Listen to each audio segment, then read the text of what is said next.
So let's continue, and we're going to remove the power supply. In order to do this, we need to disconnect it from the motherboard. Up here at the top, you can see I have a 24-pin main power supply connector to my motherboard. It's got that little lever right there. We're going to pull that back and pull this thing straight up off the motherboard.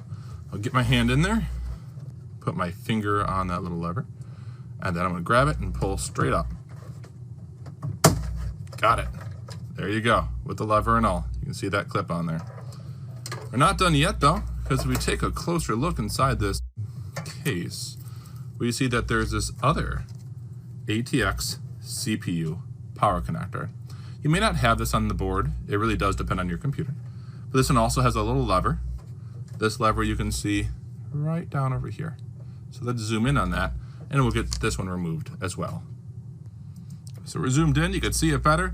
It's a 4-pin right there, and we see that it's got that little clip on it as well. So I'm going to reach my hand in there and try to not to obstruct the camera as best as possible, which is not easy because there's a very small space to work in here. And I'm going to grab that thing, and I'm going to put my thumb on that lever and pull straight up, and we got it. That's the 4-pin ATX CPU power connector. It gives us extra power to the board for our components. So we're good on the power disconnects. We're going to zoom out a little bit, and we're going to take out some adapter cards and finish off our disassembly. We've got one adapter card here, and that's our video card. And we're going to remove this thing. In order to remove it, what I need to do is take off this. What is this? This is going to be our mounting bracket.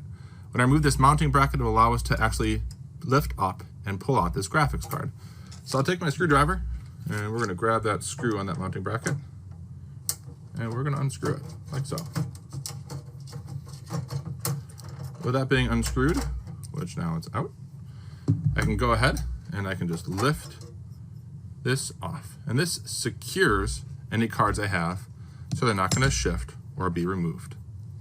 So this time I'm going to reach into that computer case, and my graphics card has a little lever on the bottom. This lever is very difficult to see, so we're going to do some camera movement here. So here's our better angle. We've got a diagonal view of this graphics card. And if we look closely down there, we'll try not to block the light as we get in this small space. There's this little black lever right here. And if I try to pull up on the card right now, like right here, and pull up, it's not going anywhere.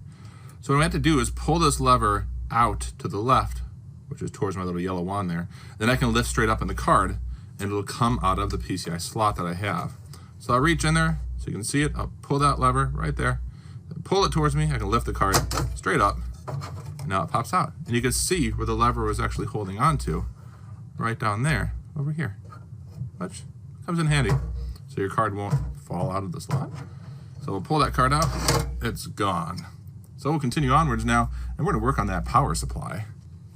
We may have already removed our power supply connectors off the motherboard, but it's time to remove the power supply from the case. In order to do this, I'm gonna tilt my power supply up in the case, and we're gonna take a look at a couple screws. So we've got screws of screw number 1, screw number 2, screw number 3, and screw number 4. And we need to take these out in order to get access to slide this power supply out of the case. And I think you can tell which way it's going to slide out. You see how the metal of the case is? It's not going towards me. It's going to slide out into the case. So it's going into the case. So let's do this. I'm going to take my screwdriver and let's unscrew.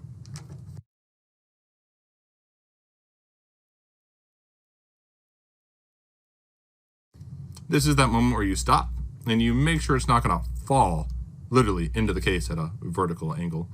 My power supply here actually has a lever, and the lever I'll show you in a little bit is down below, and that's keeping the power supply locked in. So even now it's not shifting when there's one screw left. Now that's not going to be common for every single computer case, so keep in mind, for you it might be a good time to hold on to the power supply as you take out your last screw. I can do the same because you've already seen the other ones in video. So last screw is out, and take a look. My power supply is not moving. It's still locked, and that's because of another angle with the video I'm going to show you. If you look closely, down here at the bottom corner of my power supply, right over here, that's a locking lever. That is preventing my power supply from moving into the case. So what I'm going to have to do is take my hand, I'm going to depress with my thumb on that lever. See how it moves? You push down, and the case is going to be able to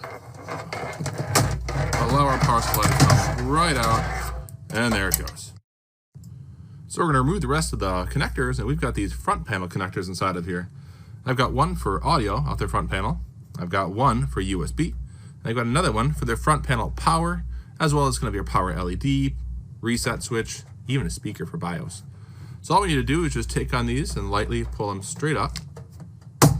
And there goes our audio. There goes our USB. And lastly, our front panel connectors for our power button, reset button, speaker, and more. Next, we need to get the memory out, which is going to be our RAM, our random access memory, which are 2 memory chips here. We see them right here and right here. So we're going to zoom in on those. We're going to take a look at how to remove those from our computer case. Now that we've located and we've zoomed in on our 2 RAM modules, we're going to release the locking tabs on both of the memory modules on the motherboard, and that's on both sides. After that, we can gently lift each of these out of the motherboard slots, and we can place them on our anti-static mat for safety. So I'll go ahead and I'll pop the one locking lever, so you pull it down, the one on the other side, which is small case, and I can lift that RAM module out and put it on our mat. I can do the same thing for the second module, pull down the locking levers, and then lift that card right out. Awesome.